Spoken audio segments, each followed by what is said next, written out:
Hello guys, कैसे हैं आप सब। और आज इस वीडियो में आप सभी का बहुत बहुत स्वागत है। सो गाइस, आज इस वीडियो के अंदर मैं आप लोगों से बात करने जा रहा हूं फाइनली कि आप लोगों को ZenFone Max Pro M2 लेना चाहिए, Honor 8X लेना चाहिए, Redmi Note 6 Pro लेना चाहिए, या फिर Nokia 6.1 Plus लेना चाहिए, Realme 2 Pro लेना चाहिए, या फिर Realme U1 लेना चाहिए। सो गाइस, ये काफी ज्यादा स्मार्टफोन है और इनमें से डिसाइड करना काफी मुश्किल हो सकता है। और शायद मैं Honor 8X को भूल गया था, तो Honor 8X भी इस लिस्ट में इंक्लूड कर लेना। तो काफी ज्यादा स्मार्टफोन है और सबसे बड़ी बात देखो, मैंने सारे के सारे स्मार्टफोन चलाए हैं, मुझे पता है कि कौन सा स्मार्टफोन किस क्राइटेरिया के अंदर सबसे बेस्ट वर्क करता है। और यार देखो, यहाँ पे मैं ये नहीं दिखाना चाहता कि आप लोगों को ZenFone Max Pro किंग है, Realme किंग है, ये किंग है, वो किंग नहीं। यार देखो, हर फोन ना हर बंदे की नीड के ऊपर होता है। जैसे मान लो मेरी नीड है कुछ अलग, जैसे मेरे को पसंद है कोई लॉन्ग बैटरी लाइफ डे वाला फोन, और साथ साथ जो इसके अंदर कि मैं PUBG बहुत अच्छी तरीके से खेल सकूं, डिस्प्ले बहुत अच्छी हो जिसकी। तो जब मेरे पास फोन जो मेरे को लेना होगा वो मैं बिल्कुल ऐसे वाइजली डिसाइड करूंगा कि हाँ यार ये फोन सबसे बेस्ट रहेगा। अब यहाँ पे जैसे हर एक स्मार्टफोन है, उसकी कोई ना कोई वीकनेस है और कोई ना कोई स्ट्रेंथ है। अब जैसे बात करें सबसे पहले यार, जैसे ZenFone Max Pro M2 से, यार ये स्मार्टफोन अभी काफी नया है। आप लोगों को पता है इसके बारे में बहुत ज्यादा इस टाइम पर बज़ है कि कौन सा इसके मुकाबले में सबसे बेस्ट कौन रहेगा। सो इस फोन के अंदर एक चीज मुझे सबसे अच्छी जो लगी है वो होता है एक प्राइस टू परफॉर्मेंस रेशियो। तो यार जिस प्राइस के साथ ये आप लोगों को परफॉर्मेंस देगा ना, वो सच बता रहा हूँ वो अनबीटेबल होगी और उससे कोई बीट नहीं कर सकता। लेकिन हर फोन के अंदर जैसे मैंने बताया कोई ना कोई वीकनेस होती है। अब मान लो आप लोगों को कोई फोन चाहिए जिसके अंदर की एक मेटल बॉडी हो और ग्लास लुक के साथ वो आए, मतलब बेसिकली ग्लास ही हो उसके अंदर, तो आप लोगों को मेटल बॉडी लेनी है, तो ये ZenFone Max Pro M2 आपके लिए बिल्कुल भी नहीं होगा। अब उसमें अंदर आता है Honor का 8X और Nokia का 6.1 Plus और साइज सा Redmi Note 6 Pro। तो यार ये 3-4 स्मार्टफोन ऐसे हैं जिनके अंदर की आप लोगों को एक अच्छी बिल्ड क्वालिटी मिल जाती है। लेकिन ZenFone Max Pro M2 के अंदर आपको सामने की तरफ में देखने को मिलता है कॉर्निंग का Google Glass 6। यार काफी एक अच्छी मैं कह सकता हूँ स्टेप है Asus की तरफ से कि उन्होंने ये चीज अपने फोन के अंदर इंप्लीमेंट करी है। लेकिन अगर आप लोगों को फील जो है हाथ के अंदर वो प्रीमियम वाली चाहिए, तो यार वो प्रीमियम फील आपको इससे नहीं मिलेगी। उसके लिए आप लोगों को Honor 8X या फिर Nokia या फिर Redmi Note 6 Pro की तरफ जाना पड़ेगा। बट अगर आपको चाहिए परफॉर्मेंस, तो यार ऑब्वियसली जो ZenFone Max Pro M2 है उसकी परफॉर्मेंस इन सभी स्मार्टफोन में से अच्छी होगी। अब यहाँ पे मैं रीजन बताऊँ तो उसका क्यों, क्योंकि Snapdragon 660 प्रोसेसर काफी अच्छा एक पावरफुल प्रोसेसर है।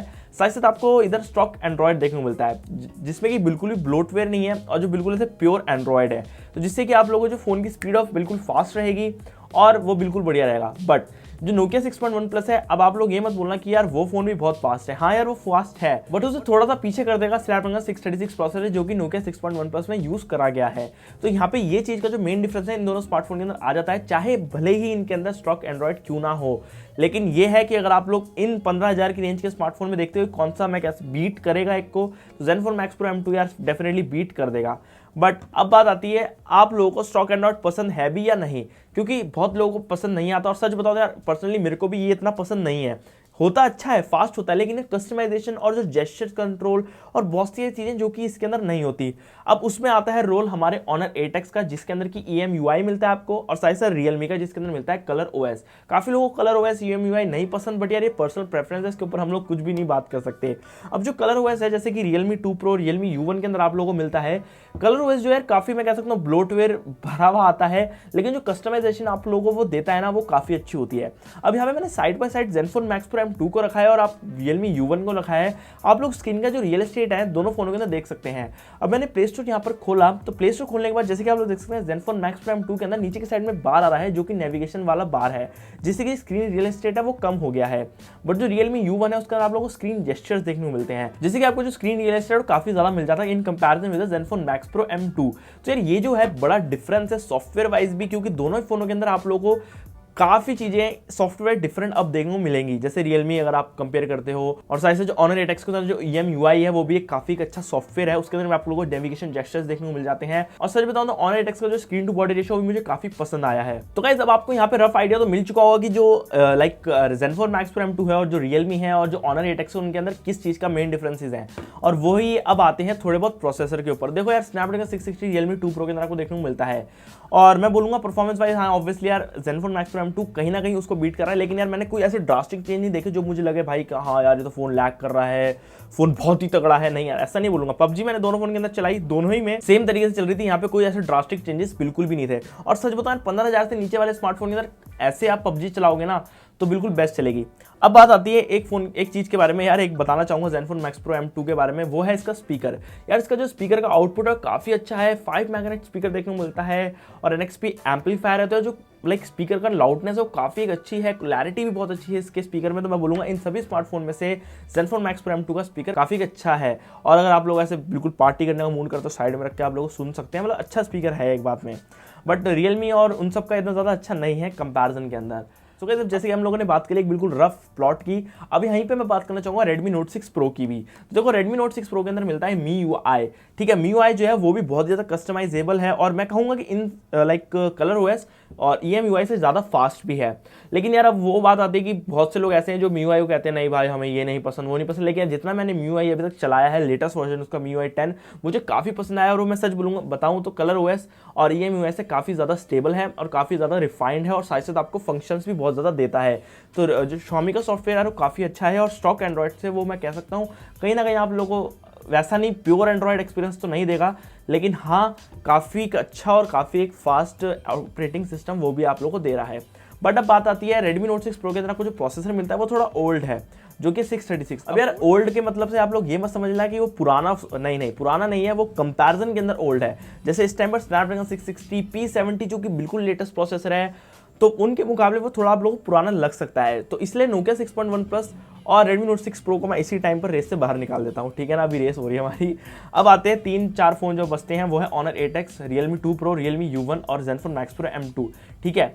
अब Realme 2 Pro और ZenFone Max Pro M2 के अंदर काफ़ी मैं कह सकता हूँ आप लोगों को कन्फ्यूजन हो सकती है। देखो यार सबसे पहले डिफरेंस मैं आप लोगों को बताता हूँ, Realme 2 Pro थोड़ा महंगा है अगर आप दोनों के बेस वेरिएंट कंपेयर करते हैं। बट अगर आप लोग हाई वेरिएंट कंपेयर करते हैं तो मैं बोलूँगा कि हाँ दोनों की प्राइस काफ़ी सिमिलर है और एक दो चीज़ों का मार्जिन से वो आगे निकल जाते हैं। But ZenFone Max Pro M2 के अंदर आप लोगों को जो मेन चीज़ मिलती है वो है एक तो स्टॉक एंड्रॉयड, ठीक है ना, वो आप लोगों को बहुत बढ़िया। साथ ही साथ अगर आप लोगों को डिज़ाइन अगर इसका पसंद आ रहा है, बाकी इसका पसंद आ रहा है मुझे नहीं पता यार, मैं बता भी नहीं सकता क्योंकि भाई मेरे को फिर पता नहीं आप लोग क्या बोलो, लेकिन आपके ऊपर आप बताओ मुझे कौन सा डिज़ाइन आप लोगों को पसंद आ रहा है। बट जो मेन चीज़ें हैं वो है कैमरा वाइज। तो देखो यार जो ओप्पो है ना, अब बेसिकली आप लोगों को पता है रियलमी की जो पेरेंट कंपनी ओप्पो ही है, तो जो इसका कैमरा होते हैं ना यार, सच बताऊं तो बिल्कुल ऐसे ब्यूटिफिकेशन वाले होते हैं और सच बताऊं तो जो कलर्स होते हैं ना काफ़ी ज़्यादा अच्छे आते हैं रियलमी के अंदर।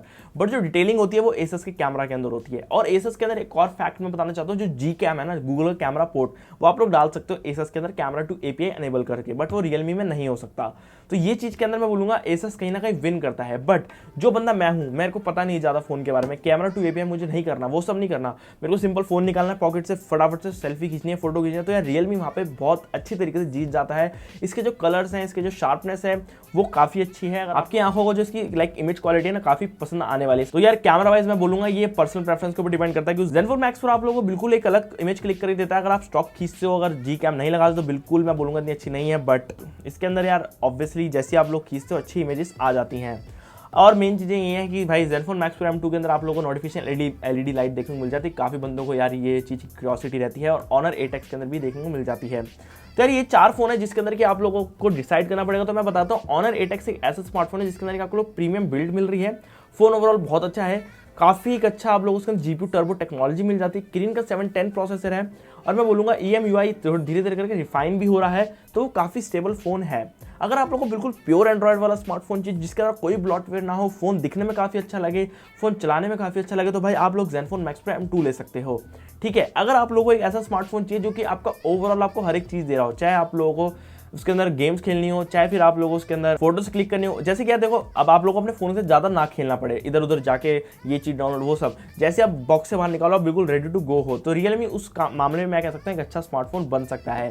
तो यार अब ये सारे स्मार्टफोन के बारे में आपको बता दिया कि क्या क्या चीज़ें हैं, जो मेन डिफरेंसेज हैं यार यहाँ पे जो आप लोगों को बिल्कुल ध्यान में रखने हैं, क्योंकि यार ज़्यादा इन डेप्थ जाना नहीं चाहते, क्योंकि सारे के सारे स्मार्टफोन अंदर कहीं ना कहीं एक जैसे ही हैं, एक जैसी परफॉर्मेंस देते हैं, हल्का फुल्का 19-20 का फर्क आप लोगों को देखने को मिल जाएगा। अब ये डिपेंड करता है आप पे कि आप कौन सी ब्रांड प्रेफर करते हो, और मुझे कमेंट करके जरूर बताओ कि आप लोग इनमें से कौन सा स्मार्टफोन प्रेफर करोगे।